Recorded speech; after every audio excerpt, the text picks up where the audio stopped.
Assalomu alaykum o'rtoqlar. Navbatdagi video darsligimiz BMG Drive o'yinida kartalar bilan ishlashga bag'ishlangan bo'ladi. Birinchi navbatda biz kartalar bilan ishlash jarayonida karta qo'shishni o'rganib olishimiz kerak. Buning uchun nima qilamiz? Buning uchun o'yinga qaysi kartaga kira olsak bo'ladi? Aytaylik, bu kartaga kirib oldim.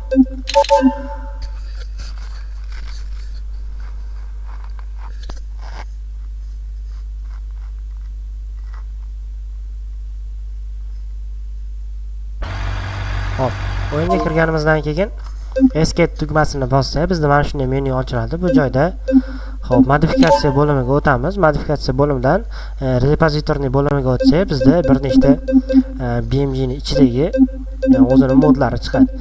Va bu joyga biz qanaqadir kartani agar nomini bilsak yozishimiz mumkin. Misol uchun hop,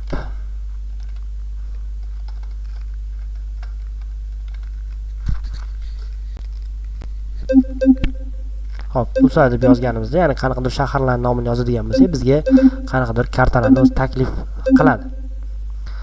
Hop, misol uchun biz qaysidir kartani yuklab olmoqchimiz va o'shani shunchaki plus tugmasini bosamiz. Hop. Mana bu joyda plus tugmasini bosamiz, mana bu joydan ham plus tugmasini bosadigan bo'lsak, bizda yuklab olish jarayoni boshlanadi. Mana ustiga boradigan bo'lsangiz, yuklash foizlari ko'ryapti. Bu yerda ham mana foizlari bor. Hop. Birinchisi tayyor bo'ldi, endi ikkinchisi ham mana tayyor bo'ldi. Endi nima qilamiz? Glavniy menyuga o'tadigan bo'lsak, svobodniy yurishni boshlaydigan bo'lsak, mana biz boyaga tortib olgan kartamiz birinchisi. Hop, ikkinchisini Texas USA. Demak, mana shu ikkita kartani tortib oldik. Bundan tashqari biz yana qanaqadir kartani tortmoqchi bo'lsak, internetdan tortib olganimizdan keyin bizning kompyuterimizda hop, mana shu update degan papka bor. Update'dan ichiga mana shu o'yinimiz ichiga kiradigan bo'lsak, levels degan papka bor. Agar siz tashqi tomondan internetdan, ya'ni men sizga 3D obyektlarni yoki kartalarni modland.net saytidan tortib olishni ko'rsatgandim. O'sha yerdan karta tortib olsangiz, mana shu joyga zip holatdan chiqarib, shunchaki mana shu levels degan papkaga tashab qo'yadigan bo'lsangiz, sizda qanaqadir o'sha yangi kartalar ko'rinishni boshlaydi. Agar sizda ko'rinmasa, muammoni aytsangiz, buni ham tashab keyin yuklab olib, tashab buni ham darslik qilib alohida ko'rsataman, lekin biz darsligimiz o'zi juda ham maydalab tushuntirilgan. Bundan ham maydalab tushuntiradigan bo'lsak, bizni bekorga vaqtimiz ketadi. Shuning uchun internetdan karta yuklab olsangiz, mana shu joyga shunchaki tashiysiz. Hop. Endi qarang, bir narsaga e'tibor bering. Biz kartani qanaqadir nerealniy o'zini joyiga tiklab bo'lmaydigan darajada o'zgartirib olishimiz mumkin. Misol uchun, qaysi kartada mana hozir ishlayotgan kartamizda biz mana bu joyda uyni o'chirib tashlaganmiz. Qanaqa mana bu katta bino bor edi. Hech narsani men xalaqit qilganlik uchun o'chirib tashladim. Endi tasavvur qiling, siz kartani ko'p joyini o'zgartirib oldingiz va sizni bu narsalar sizga noqulaylik tug'diryapti. Mana shu holatda siz qarang, mana 3D obyektlar qo'yganmiz, lavalar joylashtirganmiz, ikki xil turdagi, bu yoqda suv qo'ydik, suv o'chib ketgan. Xullas, mana shu hamma narsani endi biz o'z holatiga qaytarsak bo'ladi. Buning uchun shunchaki o'yindan chiqamiz. O'yindan chiqqandan keyin mana shu joyga karta tashlagan bo'lamiz. Agar BMG ning ichidagi kartalar bo'ladigan bo'lsa, qayta saqlanib qilganingizda shu joyda chiqishni boshlaydi. Agar internetdan tayyor kartani tashlagan bo'lsangiz, uni o'chirib olgan bo'lsangiz, u BMG ning ichida qaytib chiqmaydi. Agar BMG ning ichidagi karta bo'ladigan bo'lsa, bu karta papkani shunchaki o'chirib yuborasiz.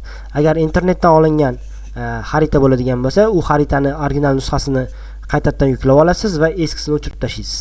Yoki o'zingiz kompyuteringizga baza qilib kartalar yig'ib qo'ysangiz, ana shu joydan to'g'rilasangiz bo'ladi. Hozir mana shu kartani men o'chirib tashlayman va o'yin ichiga qaytadan kiraman.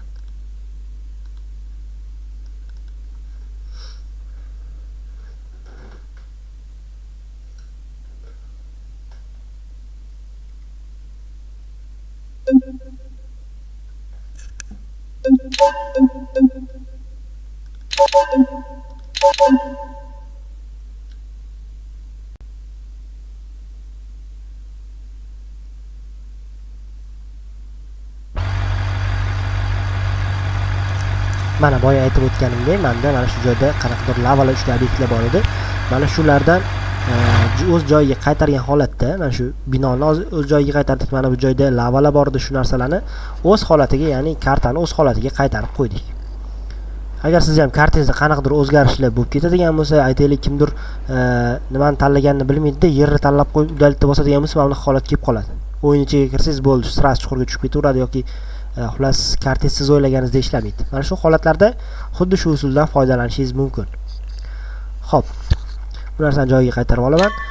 Kartalar bilan ishlash darsligini siz bilan davom ettiramiz. Endi qarang. Bu kartada keraksiz obyektlarni o'chirishimiz mumkin o'z ixtiyorimizga ko'ra. Xo'p, misol uchun, mana shu binoni o'chirib yuborish uchun men albatta mana bu joyda select object tanlagan bo'lishim kerak, ya'ni object select bo'limini tanlagan bo'lishim kerak. Misol uchun boshqa narsa tanlanib turgan bo'lsa, bu binoni tanlasak tanlanmaydi. Mana shu select object tanlaymiz. Hozir ozgina xatotdi, BMG chiqarib yubordi. Hop, qaytadan kiramiz. Mana shu joyda sizga bitta maslahat berib o'tib ketaman. BMG Drive shunaqa xatoliklar berishi mumkin, sababi biz offline versiyadan foydalanamiz. Onlayn versiyadan hozir foydalanmayman, men o'zimda ham xatoliklar berdi. Shuning uchun men tezroq darslikni davom ettirish maqsadida mana shu offline'ni o'zimga tortib o'rnatganman. Endi ixtiyoringiz, xohlasangiz offline, xohlasangiz onlayn tortib olib ishlayverasiz. Hop, mana o'yinga qaytadan kirdik. Endi hozir pauzani bosib qo'yganman. Pauzani bosishdan maqsad barcha obyektlar, misol uchun mana mashina zaryad bo'lib turganda ham bu qo'shimcha bizdan kompyuterimizdan qo'shimcha energiya talab qiladi. Shuning uchun agar buni pauza qilib qo'yadigan bo'lsak, kompyuterimizga biroz yengillik beradi. Keyin xohlagan joyimizga borib, xohlagan ishimizni amalga oshira olamiz. Sizga ham tavsiya beraman, biror bir ish bajarayotgan vaqtingizda har doim pauzaga qo'yib qo'yib, o'sha ishni bajarib bo'lganingizdan keyin pauzadan chiqarib bitta yana tekshirib olishingizni maslahat beraman. Hop, F11 tugmasini bosamiz. F11 tugmasidan keyin select object, mana boshqa joyda bo'lsangiz ham select object oson tanlanadi. Boya ozgina kompyuter qotgani uchun chiqib ketdi. Endi mana uyni tanladim. Xohlasam uyni endi razmerini kichraytirishim mumkin, misol uchun. Aylanasini to'g'rilashim mumkin. Har qanday amallarni mana shu yordamida bajarishim mumkin. Ko'rdingizmi? Juda ham oddiy narsa. Buni o'chirib tashlaymiz shunchaki. Endi simyog'ochlarni o'chirib tashlashimiz kerak. Simyog'ochlarni tanlash biroz mana shu narsa muammoliroq narsa sanaladi. Hop, buning uchun select objectdan simlarni o'zini tanlab, simlarni alohida o'chiramiz. Hop, bularni tanlash uchun bizga kerak bo'ladi Terrain Tools o'tamiz. Terrain Tools da adashmasam.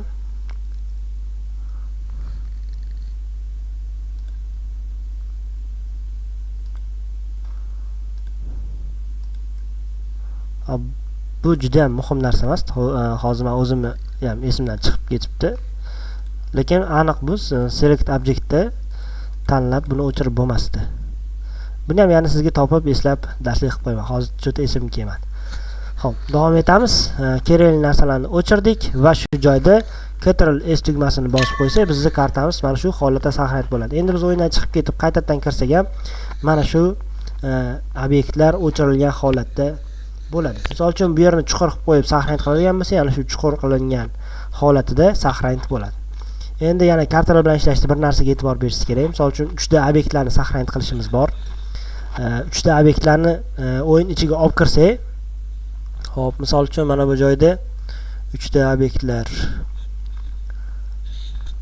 bizni kartani o'chirib tashlaganimiz uchun shu obyektlar ham hozir bizdan chiqib ketdi. Ya'ni qaytadan qo'shib o'tirmayman, sizga tushuncha berib o'tib ketaman.